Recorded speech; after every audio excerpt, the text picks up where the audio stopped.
Download now. CC Learning app. Hi hello welcome to competitive cracker. Competitive ക്രാക്കറിന്റെ പുതിയൊരു വീഡിയോയിലേക്ക് എല്ലാവർക്കും സ്വാഗതം. It's me Vishnu Ashok. നമുക്കറിയാം നമ്മളുടെ റിസർച്ച് ഓഫീസറുടെ പുതിയ സിലബസ് വന്നു അല്ലേ? നിങ്ങൾ കണ്ടു കാണും. നമ്മളുടെ കൊമേഴ്സ് പോർഷൻ ഇങ്ങോട്ട് ആഡ് ആയിട്ടുണ്ട്. കുറച്ചധികം കൊമേഴ്സ് പോർഷൻ വന്നിട്ടുണ്ട്. നിങ്ങൾ പേടിക്കേണ്ട മക്കളെ, ഇവിടെ ആരുണ്ട്? CC ഉണ്ട്. നിങ്ങൾക്ക് A to Z കാര്യങ്ങൾ കൃത്യമായി കൊമേഴ്സിൽ പറഞ്ഞു തരാനായിട്ട് ഇവിടെ വിഷ്ണു മാഷ് റെഡി ആയിട്ട് നിൽക്കുകയാണ്. CC നിങ്ങളോടൊപ്പം ഉണ്ട്. നമ്മൾ സെറ്റാണ്. CC അല്ലാതെ പിന്നെ ആര്? ഈ കൊമേഴ്സ് മാറിയാലോ എന്ത് മാറിയാലും, ഏത് സിലബസിൽ ഏത് മാറിയാലും നിങ്ങൾക്ക് വേണ്ട കാര്യങ്ങൾ നൽകാനായിട്ട് CC ഇവിടെ റെഡി ആയിട്ട് നിൽക്കുകയാണ്. അപ്പോൾ റിസർച്ച് ഓഫീസർ എക്സാം നിങ്ങൾ പ്രിപ്പയർ ചെയ്യുന്നുണ്ട് എങ്കിൽ ഈ വീഡിയോ നിങ്ങൾ മുഴുവനായിട്ട് കാണുക.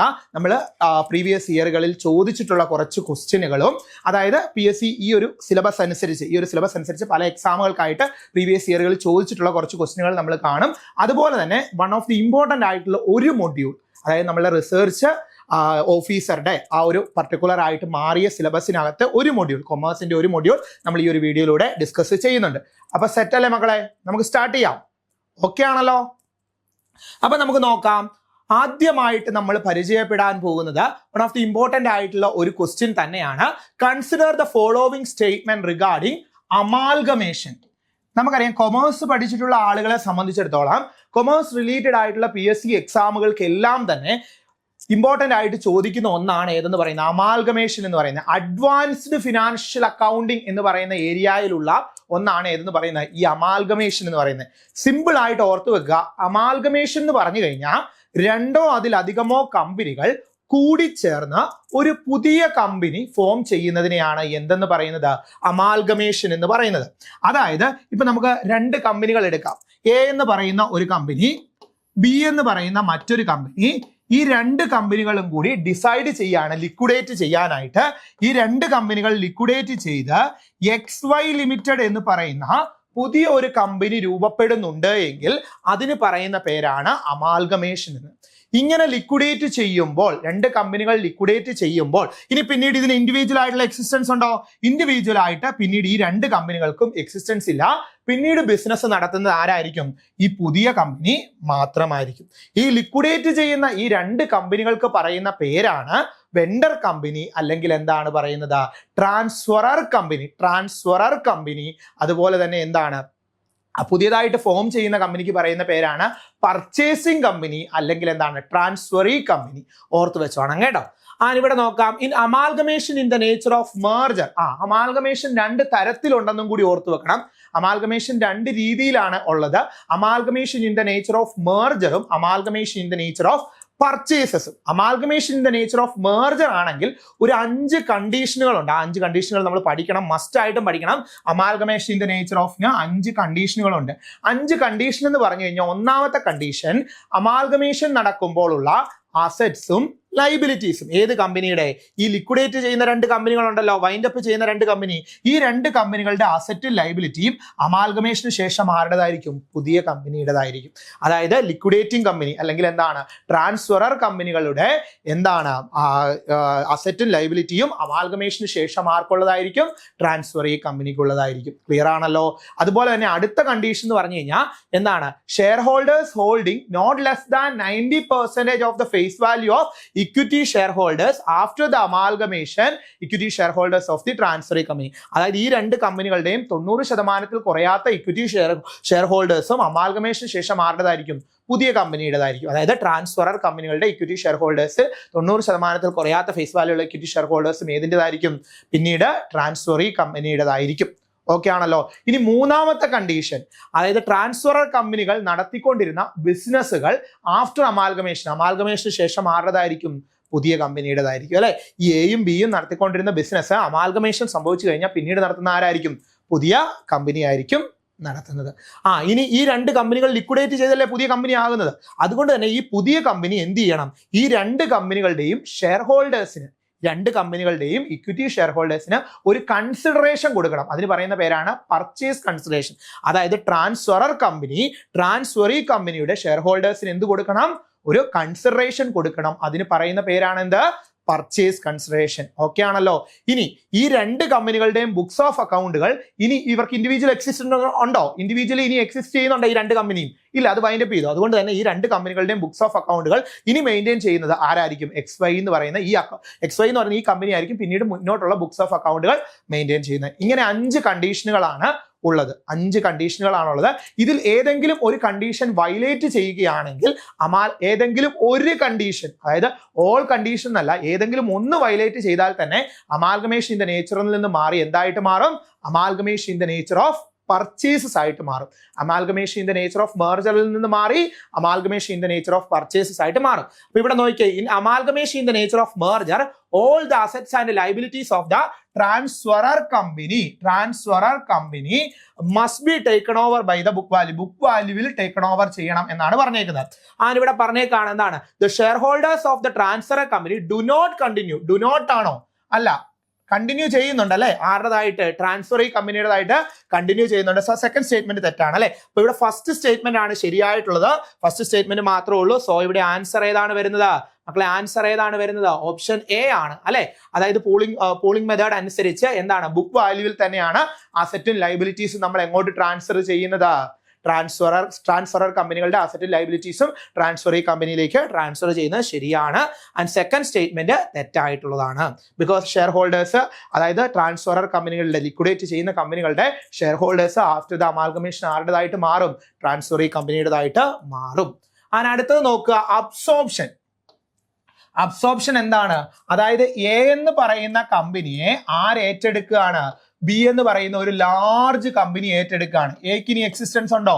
ഇല്ല. പുതിയ കമ്പനി എന്ത് ചെയ്യുന്നില്ല? ഫോം ചെയ്യുന്നില്ല. അമാൽഗമേഷൻ സംഭവിച്ചപ്പോൾ എന്തായിരുന്നു സംഭവിച്ചത്? അമാൽഗമേഷൻ ഇപ്പൊ ഉദാഹരണം പറഞ്ഞു കഴിഞ്ഞാൽ ഡെന്നീസ് ഒരു കമ്പനി നടത്തുന്നുണ്ടായിരുന്നു, രാജിനി വേറൊരു കമ്പനി നടത്തുന്നുണ്ടായിരുന്നു. രാജിനി എന്ന് പറയുന്ന ആൾ ഒരു കമ്പനി നടത്തുന്നുണ്ടായിരുന്നു. ഡെന്നീസ് ലിമിറ്റഡും രാജിനി ലിമിറ്റഡും 2 കമ്പനികളായിരുന്നു. ഈ 2 പേരും കൂടി എന്ത് ചെയ്തു? ഇനി നമ്മൾ 2 പേരും ഇങ്ങനെ രണ്ടായിട്ട് നിന്നിട്ട് കാര്യമില്ല, നമുക്ക് ഒന്നിച്ച് ചേരാം എന്ന് തീരുമാനിച്ചുകൊണ്ട് ഇവർ 2 പേരും ഡെന്നീസും രാജിനിയും കൂടി എന്നാ ചെയ്തു?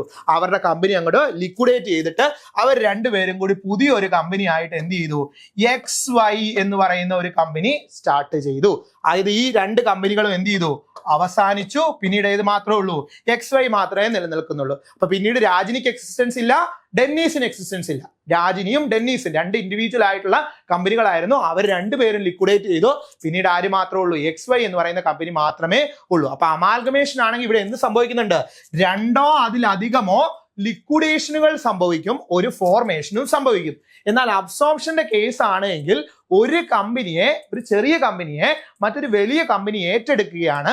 അവിടെ ഒരു ലിക്വിഡേഷൻ സംഭവിക്കും, ഒന്നോ അതിൽ കൂടുതൽ ലിക്വിഡേഷൻ സംഭവിക്കും. പക്ഷെ ഫോർമേഷൻ ഉണ്ടോ? നോ ഫോർമേഷൻ അല്ലെ? ഫോർമേഷൻ എന്ത് ചെയ്യുന്നില്ല? സംഭവിക്കുന്നില്ല. ഫോർമേഷൻ ഇല്ല ഇതിന്റെ അകത്ത് അബ്സോർപ്ഷന്റെ കേസിൽ.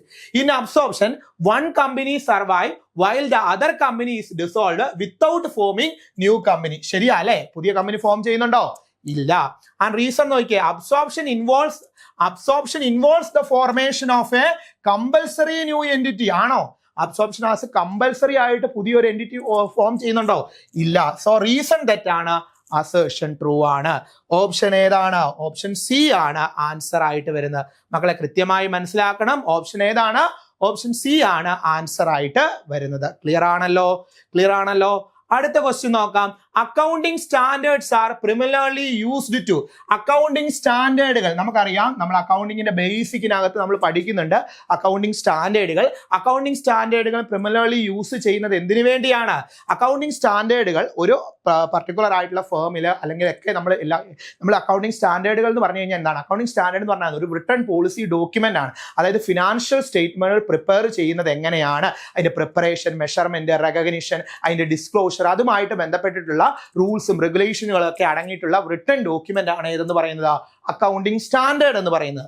സോ അക്കൗണ്ടിങ് സ്റ്റാൻഡേർഡുകൾ പ്രിപ്പയർ ചെയ്യുന്നത് ഒരു കമ്പാരബിലിറ്റി കൊണ്ടുവരാനായിട്ട്, ഒരു യൂണിഫോമിറ്റി കൊണ്ടുവരാനായിട്ട്, അല്ലെങ്കിൽ എന്താണ് എല്ലാവരും ഒരേ രീതിയിലേക്ക് ഈ അക്കൗണ്ട്സുകൾ മെയിൻറ്റെയിൻ ചെയ്യണം, അല്ലെങ്കിൽ ഫിനാൻഷ്യൽ സ്റ്റേറ്റ്മെന്റ് പ്രിപ്പയർ ചെയ്യണം എന്നതിന് വേണ്ടിയാണ് എന്ത് കൊണ്ടുവരുന്നത്? അക്കൗണ്ടിങ് സ്റ്റാൻഡേർഡ് കൊണ്ടുവന്നിരിക്കുന്നത്. സോ ആൻസർ എന്താണ്? Ensure the uniformity and comparability in financial statement. So answer ഏതാണ്? ആൻസർ ഓപ്ഷൻ ബി ആണ് ആൻസർ ആയിട്ട് വരുന്നത്. ഓക്കെ ആണല്ലോ? അടുത്ത ക്വസ്റ്റ്യൻ നോക്കി. AS is mainly IND AS ആണ്. INDAS ആണ്, ഇന്ത്യൻ അക്കൗണ്ടിംഗ് സ്റ്റാൻഡേർഡ് ആണ്. INDAS is mainly used for, INDAS എന്ന് പറഞ്ഞു കഴിഞ്ഞാൽ നമ്മൾ ഏതാണ് IFRS നിന്നും കൺവേർജ് ചെയ്തെടുത്തിരിക്കുന്ന അക്കൗണ്ടിംഗ് സ്റ്റാൻഡേർഡുകളെയാണ് എന്തെന്ന് പറയുന്നത് INDAS എന്ന് പറയുന്നത്. ഇതിൽ നിന്നാണ് IFRS നിന്നും കൺവേർജ് ചെയ്തെടുത്തിരിക്കുന്ന അക്കൗണ്ടിംഗ് സ്റ്റാൻഡേർഡുകളെയാണ് ഏതെന്ന് പറയുന്നത് INDAS പറയുന്നത്.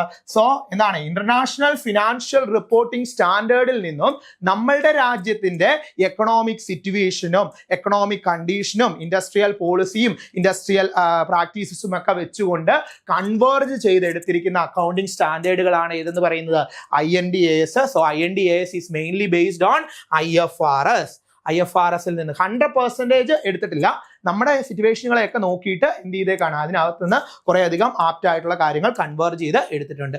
സോ ഓർത്ത് വെച്ചാണ് INDAS is converged with IFRS, international financial reporting standard. അടുത്ത ക്വസ്റ്റ്യൻ നോക്കാം. അമാൽഗമേഷൻ മീൻസ്, എന്താണ് അമാൽഗമേഷൻ എന്നാണ് നമ്മൾ കുറച്ചുകൂടെ പറഞ്ഞു. 2 or more companies combine to form a new company. രണ്ടോ അതിലധികമോ കമ്പനികൾ കമ്പൈൻ ചെയ്ത പുതിയ കമ്പനി ഉണ്ടാകുന്നതിനെയാണ് അമാൽഗമേഷൻ എന്ന് പറഞ്ഞിരിക്കുന്നത്. നമ്മൾ മനസ്സിലാക്കണം, ഈ ഏരിയ സിലബസിന് ഉണ്ട് എങ്കിൽ ഉറപ്പായിട്ടും ഈ ഏരിയയിൽ നിന്ന് PSC എക്സാമുകൾക്ക് ക്വസ്റ്റ്യൻ വന്നിട്ടുണ്ട്. നമ്മൾ ഇതിനു മുമ്പുള്ള കൊമേഴ്സ് റിലേറ്റഡ് ആയിട്ടുള്ള PSC എക്സാമിന് ഈ ഏരിയ ഉണ്ടായിരുന്നത് ഒരുപാട് വന്ന ക്വസ്റ്റ്യനുകളാണ് നമ്മൾ ഈ കാണിച്ചുകൊണ്ടിരിക്കുന്നത്. വളരെ സിമ്പിൾ ആയിരുന്നു. അമാൽഗമേഷൻ എന്ന് പറഞ്ഞു കഴിഞ്ഞാൽ a new company is formed to old അല്ലെ, രണ്ട് കമ്പനികൾ ഓൾഡ് കമ്പനികളെ ഡിസോൾവ് ചെയ്ത് അല്ലെങ്കിൽ ലിക്വിഡേറ്റ് ചെയ്ത് പുതിയൊരു കമ്പനി ഫോം ചെയ്യുകയാണ് ചെയ്യുന്നത് അമാൽഗമേഷനിൽ ചെയ്യുന്നത്. ഇനി നോക്കിയാൽ good will arises when, good will എപ്പോഴാണ് ഉണ്ടാകുന്നത്? അതായത് നമുക്കറിയാം പർച്ചേസ് കൺസിഡറേഷൻ നമ്മൾ കൊടുക്കുകയാണ്. ഒരു ഫേം, രണ്ട് ഫേമുകൾ ഏറ്റെടുക്കുന്ന സമയമാണെന്ന് വിചാരിക്കുക. എയും ബിയും എന്ന് പറയുന്ന രണ്ട് കമ്പനികളെ ഏറ്റെടുത്ത് ആ രണ്ട് കമ്പനികൾ ലിക്വിഡേറ്റ് ചെയ്ത് XY എന്ന് പറയുന്ന കമ്പനി ഉണ്ടാകുകയാണ്. അപ്പൊ ഈ XY എന്ത് കൊടുക്കണം? എയുടെയും ബിയുടെയും ഷെയർ ഹോൾഡേഴ്സിന് എന്ത് കൊടുക്കണം? ഒരു പർച്ചേസ് കൺസിഡറേഷൻ കൊടുക്കണം എന്ന് പറഞ്ഞില്ലേ? അപ്പൊ എയുടെയും ബിയുടെയും നെറ്റ് അസറ്റിന്റെ വാല്യൂ നോക്കും. നെറ്റ് അസറ്റിന്റെ വാല്യൂ നോക്കുവേ. നെറ്റ് അസറ്റിന്റെ വാല്യൂ നോക്കുമ്പോഴത്തേക്കിന് എയുടെയും ബിയുടെയും കൂടി നെറ്റ് അസറ്റിന്റെ വാല്യൂ എന്ന് പറയുന്നത് എത്രയാണ്? 75 ലക്ഷമാണ്. 75 ലക്ഷമാണ് നെറ്റ് അസറ്റിന്റെ വാല്യൂ. നമ്മൾ എന്ത് കൊടുക്കുവാണ്? ഇവിടുന്ന് പർച്ചേസ് കൺസിഡറേഷൻ കൊടുക്കുന്നത് 80 ലക്ഷമാണെന്ന് വിചാരിക്കുക. അപ്പൊ പർച്ചേസ് കൺസിഡറേഷൻ എന്തിനേക്കാളും കൂടുതലാണ്?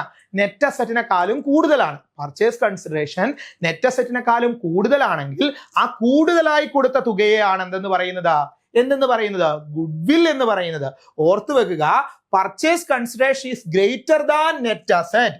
Purchase consideration is greater than net asset. Purchase consideration എന്ന് പറയുന്നത്, അതായത് രാജിനിയും ഡെന്നീസും എന്ന് പറയുന്ന രണ്ട് കമ്പനികൾ ഇത് ലിക്വിഡേറ്റ് ചെയ്തിട്ട് എന്ത് ചെയ്യാണ്? കിരൺ ലിമിറ്റഡ് എന്ന് പറയുന്ന ഒരു കമ്പനി ആയിട്ട് മാറുകയാണെന്ന് വിചാരിക്കുക. രാജിനിയും ഡെന്നീസും എന്ത് ചെയ്യാണ്? ലിക്വിഡേറ്റ് ചെയ്ത് കിരൺ ലിമിറ്റഡ് എന്ന് പറയുന്ന ഒരു കമ്പനി ആയിട്ട് മാറുന്നുണ്ടെങ്കിൽ കിരൺ ലിമിറ്റഡ് എന്ത് കൊടുക്കുന്നുണ്ട്? രാജിനി, ഡെന്നീസ് എന്ന് പറയുന്ന ഈ രണ്ട് കമ്പനികൾക്കും എന്ത് കൊടുക്കുന്നുണ്ട്? സർട്ടൺ ആയിട്ടുള്ള കൺസിഡറേഷൻ കൊടുക്കുന്നുണ്ട്. ആ കൺസിഡറേഷൻ അവരുടെ നെറ്റ് അസറ്റിനെക്കാളും കൂടുതലാണ് എങ്കിൽ ആ കൂടുതലായി വരുന്ന എമൗണ്ടിനെ നമ്മൾ എന്തായിട്ടാണ് കൺസിഡർ ചെയ്യുന്നത്? എന്തായിട്ടാണ്? ഗുഡ് വിൽ ആയിട്ടാണ് കൺസിഡർ ചെയ്യുന്നത്. ഇനി എന്താണ്? കുറവാണെങ്കിൽ എന്താണ്? ക്യാപിറ്റൽ റിസർവ് ആണ് കേട്ടോ. ക്യാപിറ്റൽ റിസർവ് ആയിട്ടാണ് കൺസിഡർ ചെയ്യുന്നത്. അത് നമുക്ക് പഠിക്കാം. അപ്പൊ ഓർത്ത് വെച്ചോണം, എന്താണ് നെറ്റ് അസറ്റിനെക്കാളും കൂടുതലായി പർച്ചേസ് കൺസിഡറേഷൻ കൊടുത്താൽ അതെന്താണ്? ഗുഡ് വില്ല്. ഗുഡ് വിൽ എന്ന് പറഞ്ഞാൽ എന്നാ മക്കളെ? ഗുഡ്വില്ലിന്റെ ട്രീറ്റ്മെന്റ് ഒക്കെ നമ്മൾ പഠിക്കും കേട്ടോ. ഗുഡ് വിൽ എന്ന് പറയുന്നത് എന്താണ്? Good will is an intangible asset അല്ലെ, കാണാനോ സ്പർശിക്കാനോ പറ്റാത്ത അസറ്റാണ് ഗുഡ് വില്ല്. പക്ഷെ അതിന് എന്തുണ്ട്? മോണിറ്ററി ആയിട്ടുള്ള വാല്യൂ ഉണ്ട്. ഓക്കെ ആണല്ലോ. അതായത് excess of purchase consideration over net asset ആണ് ഗുഡ് വില്ല്. ഇനി നോക്കിയേ, പൂളിംഗ് ഓഫ് ഇൻട്രസ്റ്റ് മെത്തേഡ്, അതായത് ബുക്ക് വാല്യൂവിൽ നമ്മൾ എന്ത് ചെയ്യണം? അസറ്റും ലയബിലിറ്റീസും ഒക്കെ എന്താണ് അക്വയർ ചെയ്യുന്നതിന് പറയുന്ന പൂളിംഗ് ഓഫ് ഇൻട്രസ്റ്റ് മെത്തേഡ്. ഇത് ഏതിലാണ് നമ്മൾ യൂസ് ചെയ്യുന്നത്? ഏതിലാണ് പ്രധാനമായിട്ട് യൂസ് ചെയ്യുന്നത്? അക്വസിഷൻ ആണോ, മെർജർ ആണോ, റീകൺസ്ട്രക്ഷൻ ആണോ? ഏതാണ്? നമ്മൾ അമാൽഗമേഷന്റെ കേസ് പറഞ്ഞില്ലേ, മെർജറിലാണ് നമ്മൾ ഏത് യൂസ് ചെയ്യുന്നത്?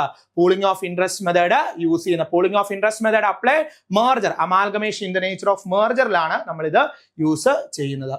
ആൻഡ് ഇനി നോക്കിയാൽ amalgamation in the nature of പർച്ചേസസിലാണെങ്കിൽ ഏത് മെത്തേഡാണ്? നമ്മൾ ഏത് ബുക്ക് വാല്യൂലാണോ? അല്ല, ഫെയർ വാല്യൂലാണ് കേട്ടോ. Amalgamation in the nature of purchases ആണെങ്കിൽ ഫെയർ വാല്യൂലാണ്.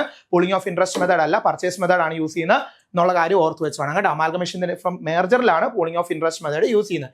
ഇനി അടുത്ത് നോക്കുക, ഹ്യൂമൻ റിസോഴ്സ് അക്കൗണ്ടിങ്. നമുക്കറിയാം തിയററ്റിക്കൽ ആയിട്ടുള്ള വൺ ഓഫ് ദി ഇമ്പോർട്ടന്റ് ആയിട്ടുള്ള ഒരു അക്കൗണ്ടിങ് ആണ് ഇതെന്ന് പറയുന്നത് ഹ്യൂമൻ റിസോഴ്സ് അക്കൗണ്ടിങ് എന്ന് പറയുന്നത്. ഇവിടെ എംപ്ലോയീസിനെ ട്രീറ്റ് ചെയ്യുന്നത് എന്തായിട്ടാണ്? അസറ്റ് ആയിട്ടാണ് ട്രീറ്റ് ചെയ്യുന്നത് അല്ലെ. എംപ്ലോയീസിനെ എന്താണ്? അസറ്റ് ആയിട്ടാണ് കൺസിഡർ ചെയ്യുന്നത്. അതായത് ഒരു അസറ്റ്, അതായത് ഒരു ഹ്യൂമൻ റിസോഴ്സ് അല്ലെ ഒരു എംപ്ലോയി ആ ഒരു ഓർഗനൈസേഷന് വേണ്ടി എത്രത്തോളം മോണിറ്ററി ആയിട്ടുള്ള ബെനിഫിറ്റ്സ് ജനറേറ്റ് ചെയ്യുന്നുണ്ട് എന്ന് അസർട്ടൈൻ ചെയ്യാനായിട്ട് നമ്മൾ യൂസ് ചെയ്യുന്ന അക്കൗണ്ടിങ് അക്കൗണ്ടിങ് ആണ് എന്ന് പറയുന്നത് ഹ്യൂമൻ റിസോഴ്സ് അക്കൗണ്ടിങ്. ഇവിടെ ഹ്യൂമൻ റിസോഴ്സുകളെ എന്തായിട്ടാണ് കൺസിഡർ ചെയ്യുന്നത്? അസറ്റ് ആയിട്ടാണ് കൺസിഡർ ചെയ്യുന്നത്, ഒരു ആസ്തിയായിട്ടാണ് കൺസിഡർ ചെയ്യുന്നത്. ഓർത്ത് വെച്ചോണം, employees are considered valuable assets in human resource accounting. And a company adopt ചെയ്യാണ് current cost accounting and calculate the depreciation will be on replacement of assets which will be likely to impact. നമുക്കറിയാം current cost accounting CCA method ഒക്കെ വരുന്ന ഏതിലാണ്? Inflation അക്കൗണ്ടിങ്ങിലല്ലേ CCA method ഒക്കെ വരുന്ന ഏതിലാണ്? Inflation അക്കൗണ്ടിലാണ്. അപ്പൊ what will be likely to impact എന്താണ്? പ്രോഫിറ്റ് എങ്ങനെയായിരിക്കും CCC മെത്തേഡ് അനുസരിച്ച് വരുമ്പോൾ ഏതാണ്? ഓപ്ഷൻ സി അല്ലേ?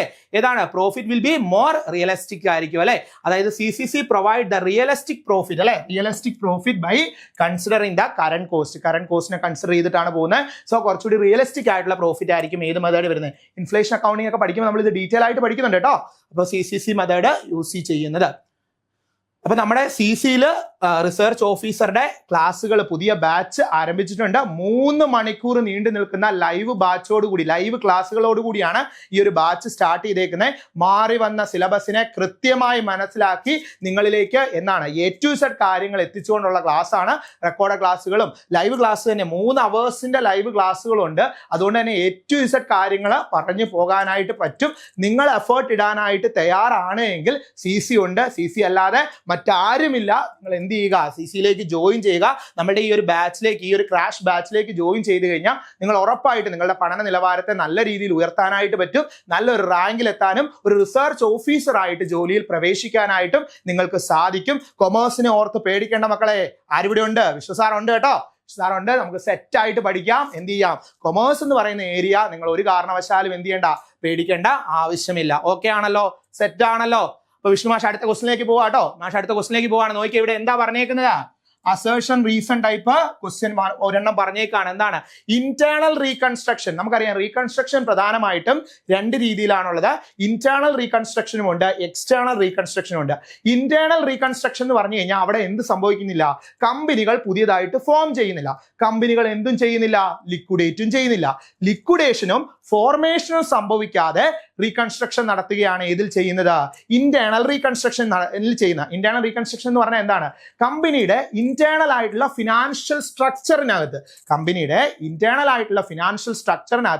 റീഓർഗനൈസേഷൻ നടത്തുകയാണ്. അതായത് ഷെയർ ക്യാപിറ്റൽ ഓൾട്ടർ ചെയ്യുക, ഷെയർ ക്യാപിറ്റൽ റിഡീം ചെയ്യുക. അങ്ങനെ ഇന്റേണൽ ആയിട്ടുള്ള ഫിനാൻഷ്യൽ സ്ട്രക്ചറിനകത്ത് റീഓർഗനൈസ് ചെയ്യുന്നതിനെയാണ് എന്തെന്ന് പറയുന്നത്? ഇന്റേണൽ റീകൺസ്ട്രക്ഷൻ എന്ന് പറയുന്നത്. അവിടെ എന്ത് സംഭവിക്കുന്നില്ല? ഫോർമേഷനും ഇല്ല, ലിക്വിഡേഷനും ഇല്ല. ഏതില്? ഇന്റേണൽ റീകൺസ്ട്രക്ഷന്. ഇനി എക്സ്റ്റേണൽ റീകൺസ്ട്രക്ഷൻ ആണെങ്കിലോ?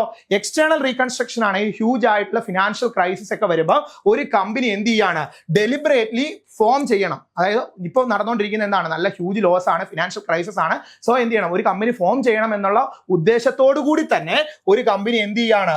ലിക്വിഡേറ്റ് ചെയ്യാണ്. ഒരു കമ്പനി ലിക്വിഡേറ്റ് ചെയ്തിട്ട് പുതിയ ഒരു കമ്പനി ആയിട്ട് എന്ത് ചെയ്യാണ്? ഫോം ചെയ്യാണ്. അവിടെ ഒരു ലിക്വിഡേഷനും ഒരു ഫോർമേഷനും സംഭവിക്കുന്നുണ്ട്. അതായത് ഫോം ചെയ്യണം, പുതിയ കമ്പനി ഫോം ചെയ്യണമെന്ന ഡെലിബറേറ്റ്ലി ഉള്ള ഉദ്ദേശത്തോടു കൂടിയാണ് ഇവിടെ എന്ത് ചെയ്യുന്നത്? ലിക്വിഡേറ്റ് ചെയ്യുന്നത്. ഹ്യൂജ് ആയിട്ടുള്ള ഫിനാൻഷ്യൽ ക്രൈസിസ് ഒക്കെ വന്ന് അത് ഓവർകം ചെയ്യാനാണ്. അപ്പോൾ ഓർത്ത് വെക്കുക, എക്സ്റ്റേണൽ റീകൺസ്ട്രക്ഷനിൽ എന്ത് സംഭവിക്കുന്നുണ്ട്?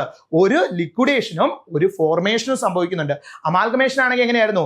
2 or more ലിക്വിഡേഷനും 1 ഫോർമേഷനും സംഭവിക്കുന്നുണ്ട്. അബ്സോർപ്ഷൻ ആണെങ്കിൽ എങ്ങനെയാണ്? ഒരു ലിക്വിഡേഷൻ സംഭവിക്കുന്നുണ്ട്, എന്ത് സംഭവിക്കുന്നില്ല? ഫോർമേഷൻ സംഭവിക്കുന്നില്ല. ഓരോന്നിന്റെ ഡിഫറൻസും കൃത്യമായി മനസ്സിലാക്കണം കേട്ടോ. എന്നാലേ ക്വസ്റ്റ്യൻ വരുമ്പോൾ ആൻസർ ചെയ്യാൻ പറ്റത്തുള്ളൂ. നോക്കിയാൽ അസേർഷൻ ആയിട്ട് പറഞ്ഞേക്കാണ് internal reconstruction does not involve liquidation of a company. ശരിയല്ലേ? ഒരു കമ്പനിയുടെ ലിക്വിഡേഷൻ അവിടെ സംഭവിക്കുന്നില്ല. ഇന്റേണൽ ആയിട്ടുള്ള റീഓർഗനൈസേഷൻ ആണ്. ഷെയർ ക്യാപിറ്റലിനകത്ത് ഓൾട്ടറേഷന് അല്ലെങ്കിൽ എന്താണ് റിഡീം ചെയ്യുക, അങ്ങനെയൊക്കെയുള്ള കാര്യങ്ങളൊക്കെയാണ് വരുന്നത്. സോ അവിടെ എന്തില്ല? ലിക്വിഡേഷനോ ഫോർമേഷനോ ഇല്ല. ശരിയാണ്. ആൻഡ് റീസൺ നോക്കുക, internal reconstruction result in the formation of a company. അതിന്റെ റിസൾട്ട് ഒരു ഫോർമേഷൻ ആണോ? പുതിയ കമ്പനി ഫോം ചെയ്യാണോ? അല്ല, തെറ്റാണ്. സോ എന്താണ്? അസേർഷൻ ശരിയാണ്, റീസൺ തെറ്റാണ് അല്ലെ? എങ്ങനെയാണ്? A is true, R is false. A is true, R is false. Option C ആണ്. അടുത്ത നോക്കിയേ, consider the following social responsibility accounting measure the എൻവയോൺമെന്റൽ കോസ്റ്റ്. അല്ലെ, സോഷ്യൽ റെസ്പോൺസിബിലിറ്റി അക്കൗണ്ടിങ് എന്ന് പറഞ്ഞാൽ എന്താണ്? ഒരു സൊസൈറ്റിയുമായിട്ട്, അതായത് എന്താണ്, നമ്മൾക്കറിയാം കമ്പനി എന്ന് പറയുന്ന ഒരു ആർട്ടിഫിഷ്യൽ പേഴ്സൺ ആണ്, ക്രിയേറ്റഡ് ബൈ ലോ ക്രിയേറ്റ് ചെയ്യുന്ന ഒരു ആർട്ടിഫിഷ്യൽ പേഴ്സൺ ആണ്. കമ്പനികളായിക്കോട്ടെ, ഓർഗനൈസേഷനുകളായിക്കോട്ടെ, ബിസിനസ്സുകളായിക്കോട്ടെ, ബിസിനസ്സിന് എന്തുണ്ട്? സോഷ്യൽ റെസ്പോൺസിബിലിറ്റി ഉണ്ട്. ഈ റെസ്പോൺസിബിലിറ്റി ഫുൾഫിൽ ചെയ്യുമ്പോൾ എന്താകുന്നുണ്ട്? കോസ്റ്റുകളാകുന്നുണ്ട്.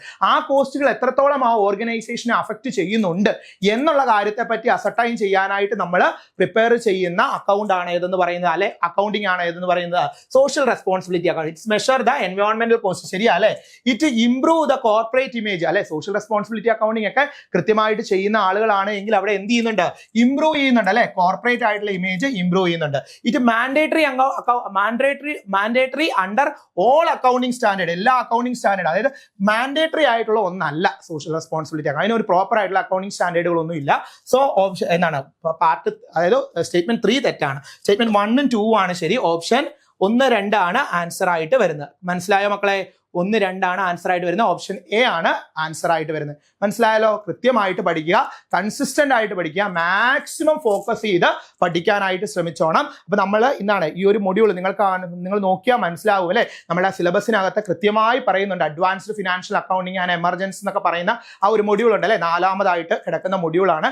ആ മൊഡ്യൂളിലെ വളരെ ഇമ്പോർട്ടന്റ് ആയിട്ടുള്ള കുറേയധികം ക്വസ്റ്റ്യനുകളാണ് നമ്മൾ ഡിസ്കസ് ചെയ്തിരിക്കുന്നത്. അതുപോലെ തന്നെ എന്താണ്, ഇത് ലാസ്റ്റത്തെ ക്വസ്റ്റ്യൻ ആണ്. ഈ ക്വസ്റ്റ്യനും കൂടി ഒന്ന് കാണുക. അതിനുശേഷം നമുക്ക് ഈ ഒരു മൊഡ്യൂളിനകത്തുള്ള എന്താണ് ഇമ്പോർട്ടന്റ് ആയിട്ടുള്ള കാര്യങ്ങൾ, ഈ ഒരു മൊഡ്യൂളിനകത്ത് വരുന്ന ഒരു ഇമ്പോർട്ടന്റ് ആയിട്ടുള്ള കാര്യങ്ങൾ ഒരു ഷോർട്ട് വീഡിയോയിൽ നമ്മൾ പറയുന്നതായിരിക്കും. അത് ഇതിന്റെ ഒരു പാർട്ട് 2 ആയിട്ട് വരും. അപ്പൊ ഇത് കാണുന്ന ആളുകൾ എന്ത് ചെയ്തോണം? ആ വീഡിയോയും കൂടി കാണാനായിട്ട് ശ്രമിച്ചോണം കേട്ടോ. എന്നാൽ നിങ്ങൾക്ക് കൃത്യമായി മനസ്സിലാകും ഓരോ കാര്യങ്ങൾ. ഇവിടെ നോക്കിയേ, which of the following condition must be satisfied amalgamation in the nature of merger. താഴെ പറയുന്ന കണ്ടീഷനുകൾക്കകത്ത് ഏതെല്ലാം സാറ്റിസ്ഫൈ ചെയ്താലാണ് amalgamation in the nature of merger ആയി മാറുന്നത്? ആയി നോക്കി, all assets and liabilities of the transfer company are taken over. ശരിയാ അല്ലെ? എല്ലാ അസറ്റ്സും ലയബിലിറ്റീസും ട്രാൻസ്ഫർ കമ്പനിയുടെ ആരെ ഏറ്റെടുക്കണം? ട്രാൻസ്ഫർ കമ്പനി ഏറ്റെടുക്കണം. ശരിയാണ്. Share holders holding at least 90% of the equity become shareholders of the transfer company. ശരിയാണ്. രണ്ടാമത്തെ കണ്ടീഷൻ അത് തന്നെയാണ്, അത് ശരിയാണ്. Purchase consideration is paid only cash. Purchase consideration pay ചെയ്യുന്ന ക്യാഷിൽ ആകണമെന്നൊന്നുമില്ല. ക്യാഷിലാകാം, അതുപോലെ തന്നെ എന്താണ് ഷെയറിലാകാം, എങ്ങനെ വേണേലും പേ ചെയ്യാം. സോ തേർഡ് വൺ തെറ്റാണ്. ഏതാണ്? 1ഉം 2ഉമാണ് ശരിയായിട്ടുള്ളത്. അപ്പൊ അമാൽഗമേഷൻ കൃത്യമായിട്ട് പഠിക്കണം കേട്ടോ. അമാൽഗമേഷനിൽ നിന്ന് എന്ത് വരും? ക്വസ്റ്റ്യനുകൾ വരാനായിട്ട് സാധ്യതയുണ്ട്. അപ്പം ഞാൻ പറഞ്ഞു, നമ്മളുടെ പുതിയ ബാച്ച് റൺ ചെയ്തുകൊണ്ടിരിക്കുകയാണ്. 3 മണിക്കൂറാണ് ലൈവ് ക്ലാസ്. നിങ്ങൾക്ക് എന്താണ് ഡൗട്ടുകൾ എന്തുണ്ടെങ്കിലും അതെല്ലാം ക്ലിയർ ചെയ്ത് പോകാൻ പറ്റുന്ന ആപ്റ്റ് ആയിട്ടുള്ള ഒരു ക്ലാസ് തന്നെയാണ്. നിങ്ങൾ എന്ത് ചെയ്യുക? ഈ ബാച്ചിലേക്ക് ഉടനെ തന്നെ ജോയിൻ ചെയ്യുക. ജോയിൻ ചെയ്യാനായിട്ട് താഴെ കാണുന്ന നമ്പറിൽ എന്ത് ചെയ്യുക? കോൺടാക്ട് ചെയ്യുക. അതുപോലെ തന്നെ നമ്മുടെ ഫ്രീ വാട്സപ്പ് ഗ്രൂപ്പിന്റെ ലിങ്ക് താഴെ പ്രൊവൈഡ് ചെയ്തിട്ടുണ്ട്. ആ ലിങ്കിൽ ജോയിൻ ചെയ്ത് കഴിഞ്ഞാൽ നിങ്ങൾക്ക് എന്ത് ചെയ്യും? അപ്ഡേറ്റ് ചെയ്ത് വരുന്ന നമ്മളുടെ എല്ലാ വിവരങ്ങളും, ഈ എക്സാമുമായി റിലേറ്റ് ചെയ്ത് വരുന്ന എല്ലാ വിവരങ്ങളും എന്താണ് ഇതിലൂടെ നിങ്ങൾക്ക് കിട്ടും. അപ്പൊ അതുകൊണ്ട് നിങ്ങൾ എന്ത് ചെയ്തോണം? കൃത്യമായിട്ട് അതിലും ജോയിൻ ചെയ്യാനായിട്ട് ശ്രമിക്കുക. അപ്പൊ ഇതുപോലുള്ള ഇൻഫർമേറ്റീവ് ആയിട്ടുള്ള വീഡിയോസ് കാണാനായിട്ട് നമ്മളുടെ ചാനൽ സബ്സ്ക്രൈബ് ചെയ്യുക. അതുപോലെ തന്നെ നിങ്ങൾ ഈ റിസർച്ചിന്റെ റിസർച്ച് ഓഫീസറുടെ ഈ ഒരു സിലബസ് എടുത്ത് നോക്കിയിട്ട് ഇതിന് കൊമേഴ്സിന്റെ ഏതെങ്കിലും ഒരു പോർഷൻ നിങ്ങൾക്ക് ഡൗട്ട് ഉണ്ട്, അതിന്റെ ക്ലാസ് ആയിട്ട് വേണം യൂട്യൂബിൽ അപ്ലോഡ് ചെയ്യണം, അങ്ങനെ എന്തെങ്കിലുമൊക്കെ സജഷൻസ് ഉണ്ട് എങ്കിൽ കൃത്യമായിട്ട് മെൻഷൻ ചെയ്തിടുക. വിഷ്ണു സാറേ ഇങ്ങനെ ഒരു ക്ലാസ് എടുത്തിടണം എന്ന് പറയുകയാണെങ്കിൽ എന്ത് ചെയ്യാം? സെറ്റായിട്ട് നമുക്ക് ആ ക്ലാസ് എടുത്തിടാം. അല്ലെങ്കിൽ പ്രീവിയസ് ഇയർ ക്വസ്റ്റ്യനുകൾ വേണം, അല്ലെങ്കിൽ അങ്ങനെ എന്ത് നിങ്ങളുടെ സജഷനുകൾ, നിങ്ങൾക്കൊപ്പമാണ് CC ഉള്ളത്. നിങ്ങൾ എന്ത് ആവശ്യപ്പെടുന്നോ അത് നൽകും CC. അതുകൊണ്ട് തന്നെ നിങ്ങൾ എന്ത് ചെയ്യുക? നിങ്ങളുടെ ആവശ്യങ്ങൾ എന്ത് ചെയ്യുക? കമന്റിൽ അറിയിക്കുക. കൃത്യമായിട്ട് നമ്മൾ വരുന്നതായിരിക്കും. മറ്റൊരു വീഡിയോയിൽ കാണാം. It's me Vishnu Ashok. Thank you.